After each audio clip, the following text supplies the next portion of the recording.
Hello, I'm James Cridland, the radio futurologist, and every week or so I write a newsletter all about the future of radio and radio's international trends, and this is the podcast version for August the 6th, 2023. It's called Linkrot, RAJAR, and the BBC's global numbers. Over time, links go bad, whether it's the result of a site redesign or a site just simply falling off the internet. And some publishers, like BBC News or The Guardian, do a really good job of retaining all of their archive online. But most of the links from them just don't work anymore. They've succumbed to link rot. Now, looking back at the first edition of Pod News in May 2017, I realised that two of the links there were broken as well, and I wondered how I could fix that without rewriting history. And particularly, I wondered whether anyone was doing anything about this. And I went searching the other week for link rot policies, because you'd assume that somebody like the BBC or indeed The Guardian would have written a fair amount about this. But if they do exist, I can't find any. But as you'll see if you go back to have a look at the first ever Pod News from May 2017, two of these original links are now marked as being broken, and they link to the Internet Archive, and that's an automated process. The code that I've written checks links, and it fetches any broken ones from the Internet Archive as close to the original date as possible, and then it updates the article. Anyway, I've written a blog post about all of the details of how I do that on my personal blog, james.cridland.net/blog. And I'd be really interested if your organisation is doing anything similar in terms of link rot. It seems a pretty important thing to get right, I think. Now, this was an interesting development last week in podcasting, a music show where the artists get paid. B-O-O-S-T. Boostagram. Boosting is loving. Boost. That's right, a beautiful day in Texas Hill Country. Hello, everybody. Hello, chat room. Hello, everybody. Welcome to the very first episode of the Boostagram Ball. Yes, it's the excited sounds of Adam Curry, the podfather himself, an ex-MTV VJ, of course. If you use a compatible player, the music artists that you listen to in that podcast get paid for every play, and it gets paid whatever you think that they're worth. You can even send boosts directly to the artist without a middleman. It's quite a technically impressive thing. I was curious to see how it worked and curious to understand a little bit more. And so, of course, I did what, of course, I would do. I had a quick go at a music show myself. You'll find that linked. In order to make me understand how it all worked, I had to write the RSS feed in a text editor. I had to use calculators. It was a fairly horrific thing, but it works really, really well. Now, of course, the music isn't anything that you'll recognize, but one of the artists, Ainsley Costello, who's the fifth song that I play, is already earning more from this than from any other platform that she's on, including things like Spotify. So perhaps there is something in this, I think. In the UK, the quarterly RAJAR results are out. An excellent analysis from Matt Deegan and from Adam Bowie, as you would expect. Matt seems to have done up his website as well. It looks very la-di-da. Now, something that I don't believe that either of those people mentioned, the platform data, and there's a story, I think, going on there. Websites and apps have shrunk really quite considerably year on year. Smart speakers now driving more hours and more share than websites and apps, which is quite a change from a year ago.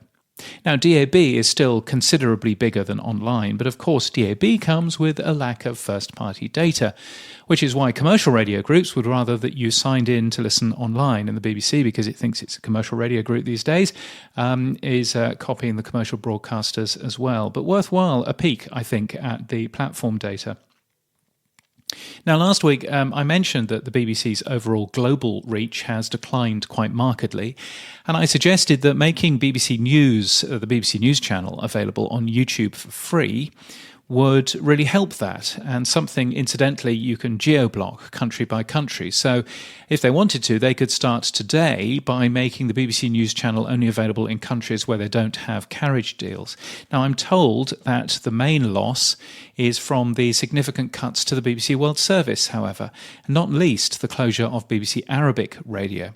I'd also been unaware that the BBC Minute had been closed as well. That was a one-minute news bulletin aimed at younger audiences, and it aired on many FM radio stations across the world. You can still listen to one of those because its official RSS feed still contains the last news bulletin aired on December the 23rd, 8 months ago.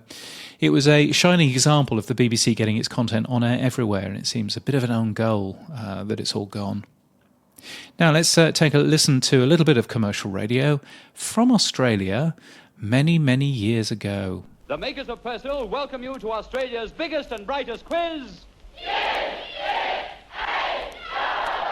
And to give the money away, we give you Jack Davy.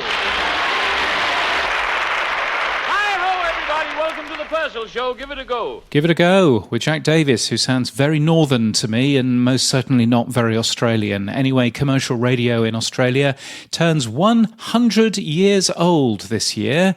2SB started on the 23rd of November 1923. It's the oldest continually operating licensed radio station in Australia.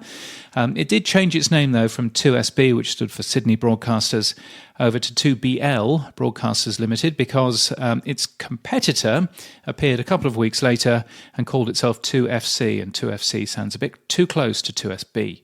Anyway, the radio station is now known as ABC Radio Sydney.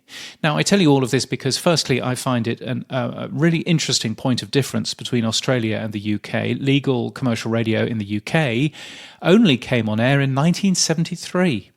And also because today I was on Brisbane's 4BC, a station that actually launched in 1930, talking about the future of radio. You'll find a link to that in the show notes and my newsletter at james.craig.land, and I was interviewed by Spencer Howson. You might also want to read Michelle Rowland's speech. She is in charge of communications and the media, I think, that sort of thing. Anyway, she did a nice speech in Parliament this week about 100 years of commercial radio in Australia, which is worth a read. Now, thank you to Broadcast Radio, to Clyde Broadcast, Richard Hilton and James Masterton, Brun Audio Consulting, Soma FM, and Media Realms radio websites for your kind support. If you would like to support my work in any way, you can buy me a coffee. You can be a member. So you can give regularly or just give a one-off coffee or 5. You can do that at buymeacoffee.com/James Cridland, and you can follow me on Mastodon as well. I'm James at bne.social over there, and way more active there than anywhere else. So do follow me there if you can. My professional website has more detail about who I am, what I do, and whether I can help you further. You can hear this newsletter being read to you on a podcast player near you, it says here. Yes, you already know about that, don't you? And where will I be? In a couple of weeks, I will be in Denver in Colorado. Looking forward to that. Hoping to be in Munich. That would be fun, wouldn't it? In October. In November, I will be in Mexico City. Also, I'm going to be in London 23rd-ish of September. Looking forward to that. Radio Days Asia in Kuala Lumpur. Earlier than that, in early September, so all over the place, really. So if you're coming to any of those things, it would be fantastic to see you. But until next week, keep listening.